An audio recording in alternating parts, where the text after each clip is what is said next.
Gundam.tk presents Master Grade Gundam Mk-II. Hey, what's up again, everybody? It's Robert, 184, 2Rs, 2Bs from Gundam.tk and YouTube, and today I'm talking about the Master Grade Gundam Mk-II, and the most important thing about this is that it's a version 2.0. This kit came out in October of 2005 and it sells for 4,000 yen before tax.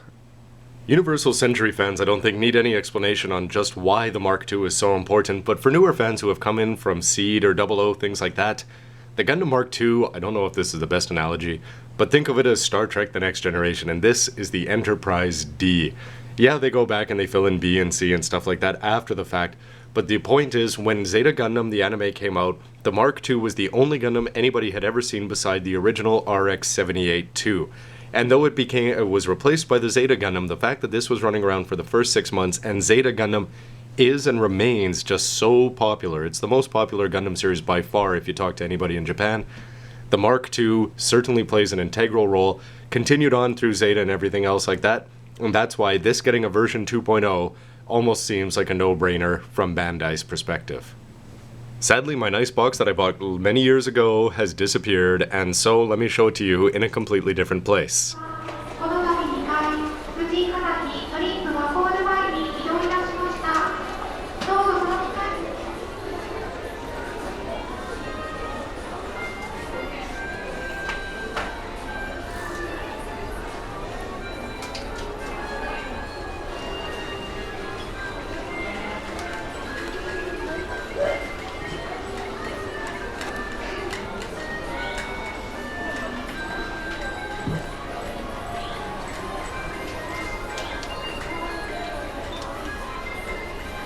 A quick note about version 2.0s, because for Master Grades these are few and far between, and you'll notice that it's First Gundam and Zeta.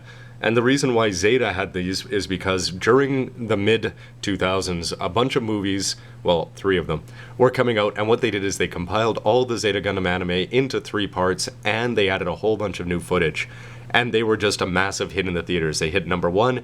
So old school fans who had bought a Master Grade of these kits, or we're talking about the old 1/100th kits going all the way back to the late 80s, all of a sudden, well, why not buy a version 2.0? Because they have so many new technologies in them that just weren't available in the older Master Grades.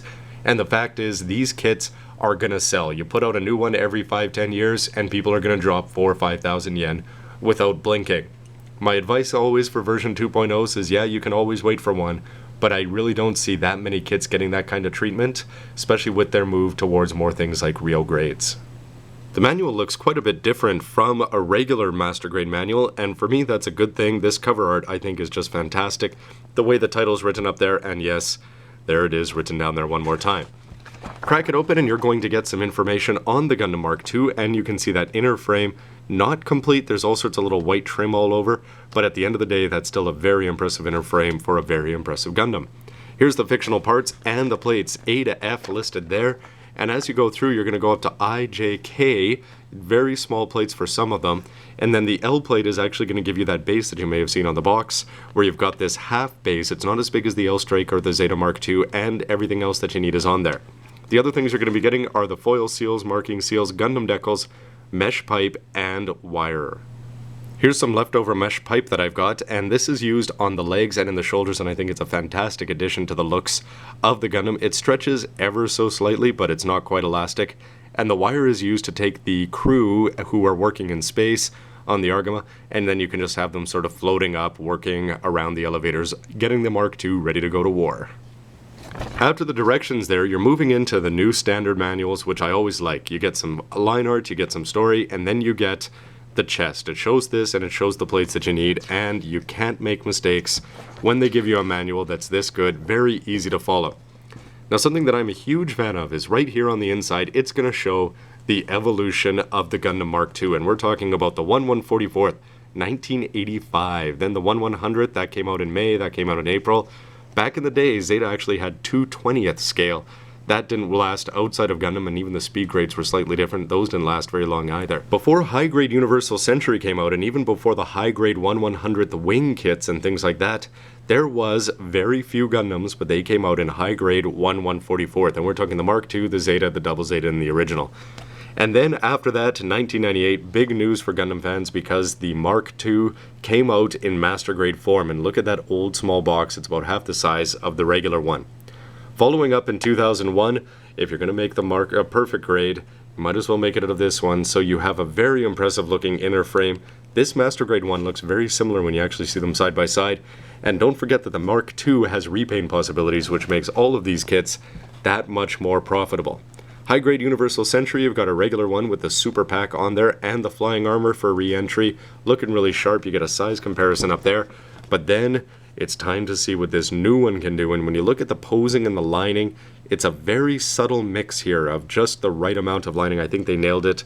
The bazooka, the shield that can open and close, the fact that you can put the bazooka on the back, the extra packs. Here you're going to get the elevator display stand and some shots of the inner frame. Really, I don't know how you can go wrong if you've been waiting 10 years for a better master grade. Moving through, you'll build all the weapons, and it's going to show you how to put everything on, how you can mount the bazooka, how you can mend the shield, and then how you build the display stand.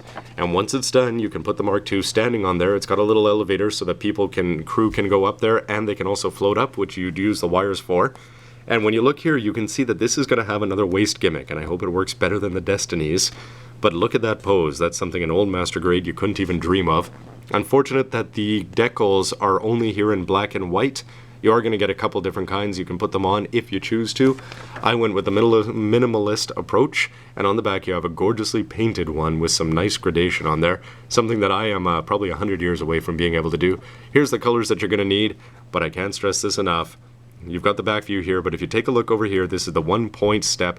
All they're saying is that if you buy a lining marker, you can go from having a very, very white and generic head that even here out of focus, you can see the difference that $2 and a lining pen can make on this kind of Gundam. For weapons, you're going to get a pretty standard Gundam assortment. If you go back to the RX-178 II, you've got a shield without the cross. Interesting looking attachments down there, plus extra energy packs. You've got a beam rifle there that these energy packs can swap on and off from. The bazooka, you're also going to get some extra rounds for those. Beam sabers, which snap on over the shoulders, you're going to get 2 of those. And you're going to get a Vulcan pack, which actually attaches onto the head. The Vulcans aren't built in for the Mk-II. Here is the nearly complete display stand, and when you look at this, you're going to get the ability to put the Zeta version 2.0s. The Zeta came out right after the Mk-II. And then you can just put that on and you can actually create a very interesting elevator display and launch scene. If painting little tiny figures are your thing, you can have 2 of them, airborne or spaceborne, and 1 standing here on a base. For the body itself, you've got the legs with feet attached, waist, chest section. You'll notice that the shoulders are protruding there.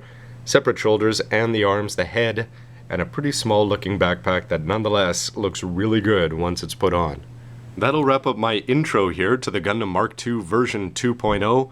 Don't forget that you can check out reviews from this and lots of other things, but stay tuned because it's time to take a look at the individual parts before putting it all together. So far, when you debox this, you're going to be really impressed, mostly just because this is a fantastic bonus as you put it together. The parts and just the things like the cloth piping, the extra pipe, and the weapons and everything that you're going to get just from putting them together. Impressive so far, but let's see how that pans out. Anyway, please let me know what you think with a comment down below. As always, Robert184 gunpla.tk. See you next time.